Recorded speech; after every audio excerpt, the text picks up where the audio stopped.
अस्सलाम वालेकुम। की परेशानी है, क्यों रो रहे हो? बेटा काम कर रहा मजदूर मिस्त्रियों नाल ते बस नहीं लगता पिया काम कराया मैं परसों दिता बिल 4000 रुपया आ गया तो भाई मेरे को 2000 मेरे कोल 2000 की जरूरत मैं नहीं लगा काम तो बस मालक के सोचता के बह गया ज्यादा की बनेगा तू पुत्र का सहारा नहीं बच्चियां ने किराए के मकान भाग चला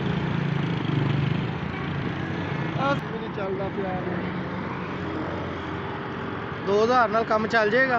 इंशाल्लाह 2000 मेरे कोल है 2000 रुपया 4000 रुपया तो बिल कितने जी? बिल घर ही है काम कारोबार से मैं इमरान खान साहब ने सील कर दी सिर्फ कि यार एक ऐसी उम्र च पुत्र नहीं है बच्चियां ने धियां ने किराए के मकान है की तरह आके मैं बह गया काम चल जाएगा इंशाल्लाह अल्लाह तो कल पाई अल्लाह तेरे बच्चों को तंदुरुस्ती सोने नबी का सदका रहना मालक तेरे माँ बाप ने तंदुरुस्ती तो मेरी मदद की बिल जमा हो जाएगा हुण?